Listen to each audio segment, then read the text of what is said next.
Okay, let's unpack this. When you hear the word fat, you probably think of energy storage, or maybe, the first thing you want to cut from a diet. But today's deep dive, and this is sourced from a fundamental chapter in Harper's Illustrated Biochemistry, it reveals something far more profound. It really does. Lipids are not just fuel.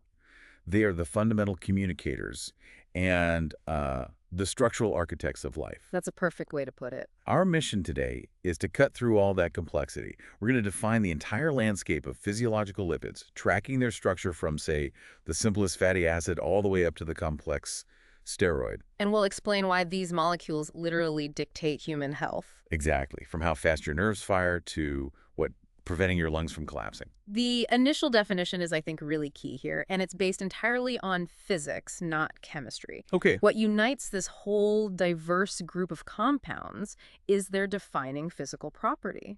They are relatively insoluble in water. They're hydrophobic. They don't mix. They don't mix. But they are easily soluble in nonpolar solvents.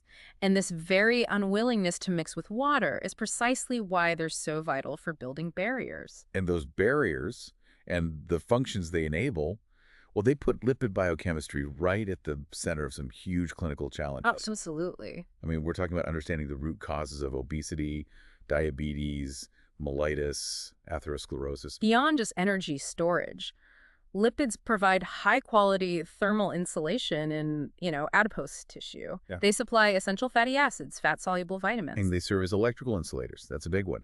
Think about the myelin sheath around your nerves. It's a lipid layer that's absolutely essential for rapid signal propagation. Right. To organize this enormous family, we categorize lipids into 3 functional groups. Think of this as kind of a lipid lineage. Okay, lay it out for us. First, you have the simple lipids. These are mainly for storage and defense. This includes fats, which are esters of fatty acids with glycerol, and waxes, which are similar, but they're formed with larger single alcohol molecules. Got it. Simple. What's next? Second, the complex lipids. These are the structural components. They still contain fatty acids and an alcohol, but they add other crucial elements. Like what?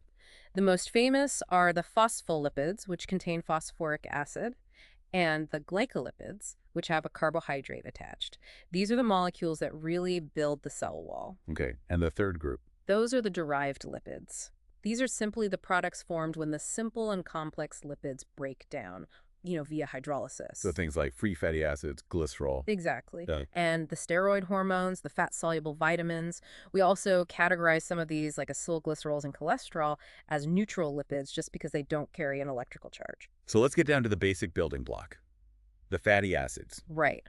These are carboxylic acids, usually found hooked up as esters, but when they need to move around the body, they travel as free fatty acids in the plasma.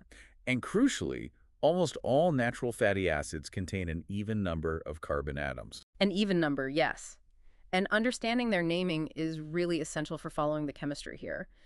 We use 2 important systems. Okay. Systematic names end in anoic for saturated acids. That means no double bonds, and anoic for unsaturated acids. But the positioning is what really defines their family, isn't it? It is. We number from the carboxyl carbon as C1. The delta symbol, delta, that indicates where the double bond is located from that C1 end. Right. But then there's the other end. The other end, the far end, the terminal methyl carbon, is called the omega or N carbon.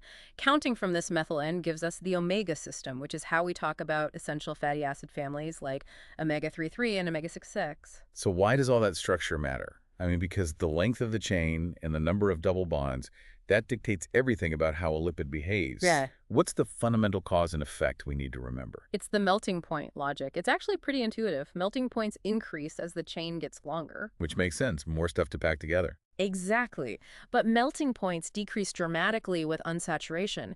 So more double bonds equals a much lower melting point. And this is exactly why your body uses different types of lipids for different jobs. Precisely. If you are storing fat, you want it to be tightly packed, so storage lipids are generally more saturated. But membrane lipids, they have to remain fluid and flexible. At all kinds of different temperatures. Right. To achieve that fluidity, they are just packed with unsaturated fatty acids, which introduces those necessary kinks that prevent tight packing. And here's where that seemingly simple molecular geometry has massive health consequences. I'm talking about geometric isomerism. A double bond locks the structure in place. It prevents rotation, and this leads to the critical difference between cis and trans. The natural, healthy configuration is cis. The acyl chains are on the same side of the double bond. This creates a really sharp 120-degree bend, that V shape. Why is that bend so important? Because it's absolutely vital for creating the necessary space and flexibility in your cell membranes. Yeah. You just can't stack bent pipes tightly. And what happens when you straighten them out? Well, when they are trans, the chains are on opposite sides. They look straight, like saturated fats. And these trans fatty acids, they're formed artificially during hydrogenation, like when making margarine. Or you can get them from ruminant fat. Right. And their straight shape it messes up the delicate spatial relationships in the membrane. Their consumption is detrimental and is linked directly to increased risk of cardiovascular disease and diabetes. It's a structural failure at the molecular level. And speaking of structure leading to function, let's look at signaling. The moment a cell decides it needs to communicate locally, it often turns to eicosanoids. These are incredibly potent. Unbelievably potent local hormones derived from 20 carbon polyenoic fatty acids, and they act in virtually every mammalian tissue. They're the ultimate neighborhood gossip network. We hear the names prostaglandins and leukotrienes, but what are they, structurally? The prostanoids, that's prostaglandins, or PGs, and thromboxanes, TXs, they're formed by cyclization. Prostaglandins are characterized by a cyclopentane ring. Thromboxanes have a slightly different structure, but the key point is they are highly specialized signals. Then you have the leukotrienes, the LTs. And these are a huge clinical hook. Huge. Leukotrienes cause bronchoconstriction, and they're powerful pro-inflammatory agents. If you have asthma, you know these molecules well because they play a known critical part in that pathology. And this brings us right back to that omega numbering system we talked about. The omega-3 advantage. Yes, exactly.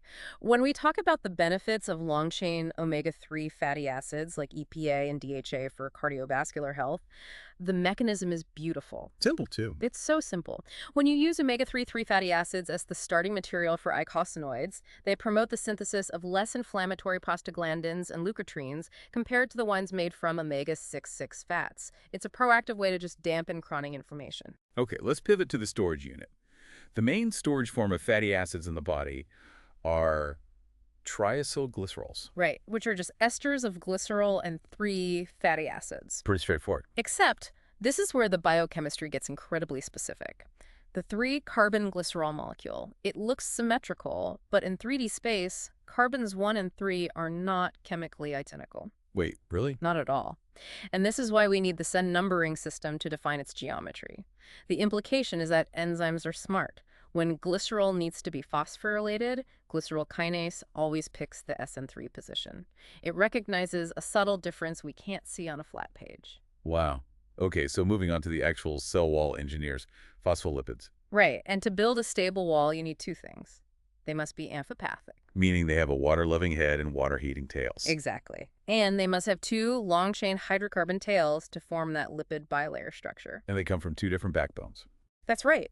We derive phospholipids from either a glycerol backbone, which gives us glycerophospholipids, or in the case of sphingomyelins, from a complex amino alcohol called sphingosine. A perfect high-yield example is phosphatidylcholine or lecithin. The most abundant phospholipid in your cell membrane. But its critical function is in your lungs. Dipalmitoyl lecithin acts as a highly effective lung surfactant.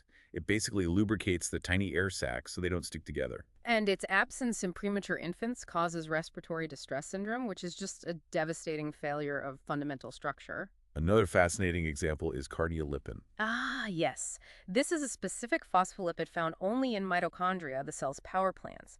It is absolutely essential for mitochondrial function, and problems with cardiolipin structure are linked to serious heart conditions like heart failure. So it just shows how deeply structural integrity is tied to organ function. It really does. And before we leave membranes, we can't forget how they communicate.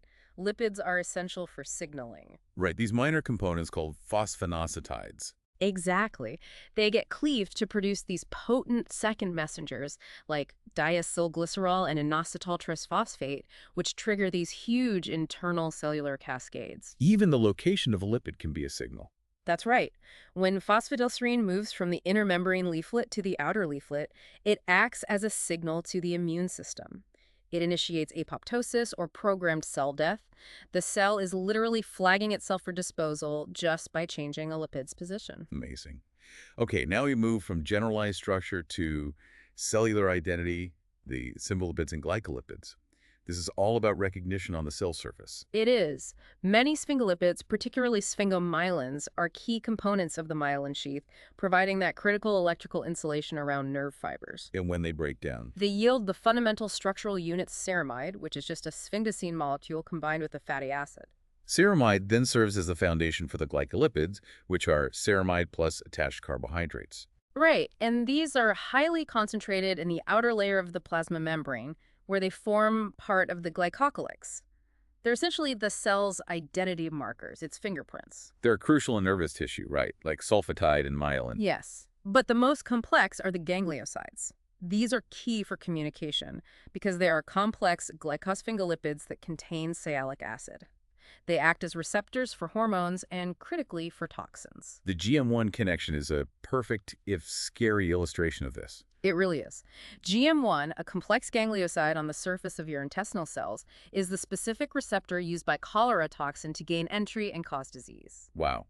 Without that specific lipid recognition, the toxin just can't function. It can't get in. So if we look at the lipid family tree, the undisputed parent molecule has to be cholesterol. Without a doubt. It's the essential structural component that every animal cell membrane needs, and it's the master precursor for a huge class of compounds, the steroids. And all steroids share that characteristic complex ring structure. 4 fused rings, 3 6-carbon rings, and 1 5-carbon ring, held in a very stable conformation. This unique geometry lets us define groups attached above the plane with beta bonds and groups below with alpha bonds, giving every steroid its specific 3D functionality. And cholesterol itself is found widely, existing mostly as cholesterol ester when it's stored. Right, meaning it's linked to a long-chain fatty acid. The key biological distinction, and this is important, is that cholesterol is found in animals, including you, but not in plants or bacteria. And that master precursor role is just astonishing. I mean, starting from cholesterol, the body synthesizes bile acids, all the essential steroid hormones. The adrenocortical and sex hormone? And vitamin D. And vitamin D. We should also briefly mention related molecules called polyprenoids. They aren't steroids, but they share the same biosynthetic origin, built from 5-carbon isoprene units. Things like ubiquinone. Which is essential for energy production in the mitochondrial respiratory chain, and dolichocol, which plays a vital role in building glycoproteins. Okay, we've talked about how essential lipids are, but what happens when they break down destructively? That's a great question. The oxidation of polyunsaturated fatty acids is known as lipid peroxidation, and it is a major cause of tissue damage throughout the body. This is the process that causes rancidity in food. But in vivo, it contributes to cancer, inflammatory diseases, atherosclerosis, and aging. And the damage is caused by these highly reactive molecules with unpaired valence electrons, which we call free radicals, or reactive oxygen species, ROS. And it's a chain reaction, right? Yeah. With 3 stages. It is. It starts with initiation, where a free radical kicks things off. Then comes propagation. Yeah. The initial radical attacks a lipid, forming a new lipid radical, which then reacts with oxygen to form a peroxyl radical. And that peroxyl radical just attacks the next lipid, sustaining this destructive chain of damage. It just keeps going until termination, which is when 2 radicals finally combine and neutralize each other.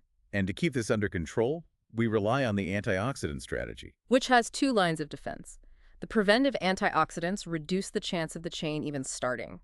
They use enzymes like catalase or compounds that chelate or, grab onto metal ions. And our second line of defense. That's the chain-breaking antioxidants. Yeah. They interfere directly with that propagation stage. The champion here, particularly in the fatty membrane phase, is the lipid-soluble vitamin E.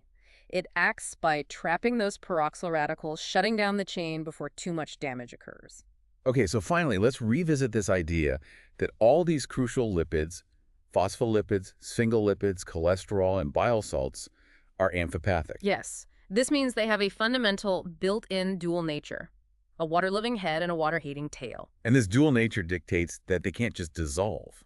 Instead, they self-orient at any oil-water interface, putting the polar head in the water and the nonpolar tail away from it. This self-assembly is really the core reason structure works in biology. We see this assembly in several functional aggregates. The basic building block of all membranes is the lipid bilayer, where they align tail to tail to form a sheet. And when they are highly concentrated in an aqueous solution, they form micelles, these little spheres where all the hydrophobic tails are completely sequestered inside. The cells are absolutely essential for facilitating lipid absorption from your intestine. And on the clinical side, we can artificially create liposomes. Spheres made of lipid bilayers that enclose an aqueous compartment. And liposomes are incredibly promising because they're being investigated as efficient carriers of drugs. So you could target therapy, say, in cancer treatment to specific organs. Exactly. Or even for gene transfer. The potential is enormous.